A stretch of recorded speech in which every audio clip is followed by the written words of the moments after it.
Gas সংকটের কারণে দেশের বিভিন্ন সিএনজি স্টেশনে প্রতিদিন গাড়ির দীর্ঘ লাইন দেখা যাচ্ছে। এলএনজি ভাসমান টার্মিনালে যান্ত্রিক ত্রুটির ফলে প্রাকৃতিক গ্যাস সরবরাহ ব্যাহত হচ্ছে। পর্যাপ্ত গ্যাস সরবরাহ না থাকায় চালকদের ঘন্টার পর ঘন্টা অপেক্ষা করতে হচ্ছে। এতে অনেক চালকের দৈনিক আয়ও কমেছে। সাময়িক এই সংকটের ফলে জনজীবন ও অর্থনীতিতে নেতিবাচক প্রভাব পড়ছে। যান্ত্রিক ত্রুটির কারণে সংগঠিত এই সংকট খুব দ্রুতই কেটে যাবে বলে মত সংশ্লিষ্টদের।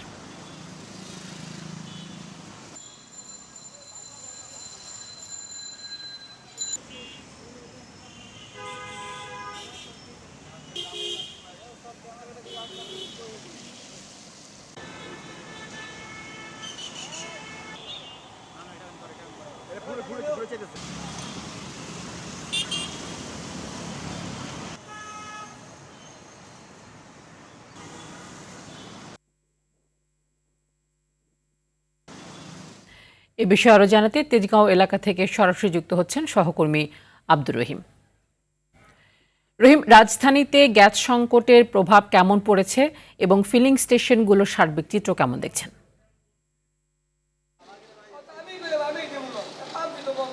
তানি, সকাল থেকেই আমরা রাজধানীর বিভিন্ন ফিলিং স্টেশনগুলোতে ঘুরেছি। আমরা যেমনটি দেখেছি সিএনজি স্টেশনগুলোতে গাড়ির দীর্ঘ সারি আমরা দেখতে পেয়েছি।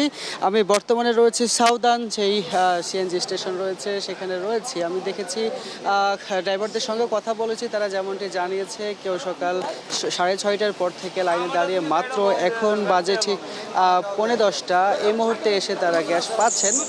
তবে তারা যেমনটি জানিয়েছে গত 2 দিন কিন্তু গ্যাসের তীব্র সংকট ছিল, তবে আজকে কিছুটা কম রয়েছে। আজকে গ্যাসের প্রেশার রয়েছে এবং তারা একটি গাড়িতে 600 থেকে প্রায় 700 টাকার মতো গ্যাস তারা নিতে পারছেন, কারণ প্রেশার কিছুটা আজকে সাপ্তাহিক ছুটির দিন হয়। কলকারখানাগুলো বন্ধ থাকায় সিএনজি স্টেশনগুলোতে তারা গ্যাসের সাপ্লাই কিছুটা বেশি পাচ্ছেন বলে তারা জানিয়েছে। এছাড়া আমরা স্টেশন কর্তৃপক্ষদের সাথে কথা বলেছিলাম, তারাও কিন্তু এমনটি জানিয়েছে যে ছুটির দিন হয় কিন্তু গ্যাসের সরবরাহ কিছুটা ভালো রয়েছে।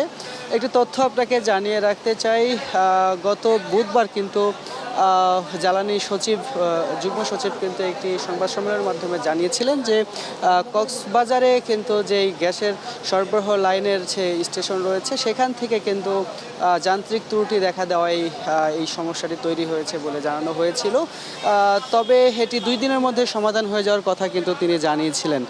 এছাড়া একটি তথ্য জানিয়ে রাখতে চাই, প্রতিদিন কিন্তু গ্যাসের চাহিদা প্রায় 3800 মিলিয়ন ঘনফুট, কিন্তু বর্তমানে কিন্তু যান্ত্রিক সমস্যার জন্য 2800 মিলিয়ন ঘনফুট গ্যাস সরবরাহ হচ্ছিল বলে জানানো হয়েছিল। তবে আজকে কিন্তু আমরা যেমনটি জানতে পেরেছি কিছুটা ভালো রয়েছে, তবে সংশ্লিষ্টরা মনে করছেন যে কিন্তু আজকের মধ্যে এই সমস্যার সমাধান হলে কাল থেকে কিন্তু তারা ভালোভাবে গ্যাস পাবে বলে তারা মনে করছে। সব মিলিয়ে রাজধানীর পাম্পগুলো ঘুরে যেমনটি দেখতে পেয়েছি যে আজকে গাড়ির সারি রয়েছে কিছুটা, তবে সিএনজি স্টেশন কর্তৃপক্ষ তারা বলছে যে যদি তারা এখন থেকে আরও 2 ঘন্টা গ্যাস দিতে পারে তবে মোটামুটি লাইন কমে যাবে বলে তারা মনে করছে। তো এই ছিল সাউদার্ন সিএনজি স্টেশন থেকে সবশেষ। তানি, ধন্যবাদ আপনাকে।